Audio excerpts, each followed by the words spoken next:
آج ہم آپ کو بتائیں گے کہ بلی کی تخلیق کب ہوئی۔ اللہ تعالیٰ نے بلی کو کب اور کیوں اور کیسے پیدا کیا۔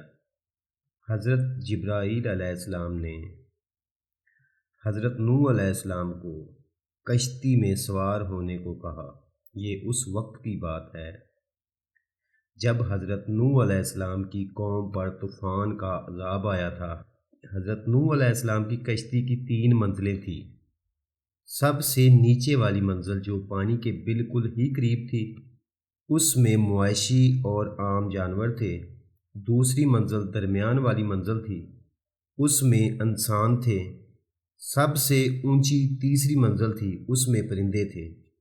حضرت نوح علیہ السلام کی کشتی کا دروازہ چوڑائی میں لگایا گیا تھا۔ جب سب انسان، پرندے اور جانور اس میں داخل ہو گئے تو اس کو اللہ تعالیٰ کی طرف سے بند کر دیا گیا تھا۔ حضرت نوح علیہ السلام کی کشتی بہت ہی وسیع اور بڑی تھی۔ اللہ تعالیٰ نے دنیا میں کسی کو بھی بے مقصد پیدا نہیں کیا۔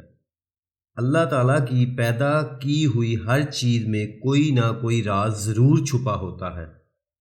اللہ تعالیٰ کی طرف سے جب حضرت نوح علیہ السلام کی قوم پر سیلاب کا عذاب نازل ہوا تو اللہ تعالیٰ نے حضرت نوح علیہ السلام کو حکم دیا کہ تم کشتی میں سوار ہو جاؤ۔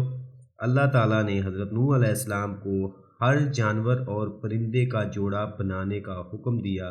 حضرت نوح علیہ السلام نے اللہ تعالیٰ کے حکم سے ہر جانور اور پرندے کا ایک ایک جوڑا کشتی میں سوار کر لیا۔ اب کشتی پانی کی لہروں میں تیر رہی تھی۔ کشتی میں بے شمار چوہوں نے جنم لے لیا۔ چوہوں نے کشتی میں جو بھی اناج اور کھانے پینے کا سامان پڑا ہوا تھا اس کو خراب کرنا شروع کر دیا۔ چوہوں نے کشتی میں اناج خراب کرنے کے علاوہ کشتی میں بھی شور مچانا شروع کر دیا، اور چوہوں نے کشتی میں سوراخ کرنا بھی شروع کر دیے۔ کشتی میں پانی داخل ہونے کا بہت ہی زیادہ خطرہ بڑھ رہا تھا۔ ان چوہوں کو دیکھ کر حضرت نوح علیہ السلام اللہ تعالیٰ کی عبادت میں مشغول ہو گئے۔ انہوں نے اللہ تعالیٰ سے ہاتھ اٹھا کر دعا کی، یا اللہ اس کشتی سے چوہوں کو ختم کر دے۔ اگر یہ چوہے کشتی سے نہ ختم ہوئے تو یہ چوہے کشتی میں سوراخ کر دیں گے۔ ان سوراخوں سے کشتی میں پانی داخل ہو جائے گا اور ہم سب سیلاب کی زد میں آ جائیں گے۔ اللہ تعالیٰ نے حضرت نوح علیہ السلام کی دعا کو قبول کرتے ہوئے فرمایا، اے نوح علیہ السلام، کشتی میں جو شیر ہے فلاں شیر کی پیٹھ پر ہاتھ پھیرو۔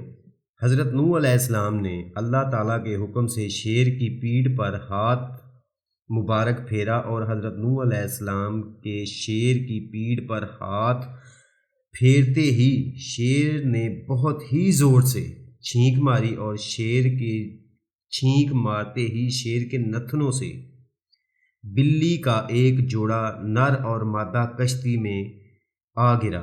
اس جوڑے نر اور مادہ نے کشتی میں جتنے بھی چوہے تھے ان سب چوہوں کا صفایا کر کے رکھ دیا، اور اسی دن سے بلی چوہوں کی دشمن ہے۔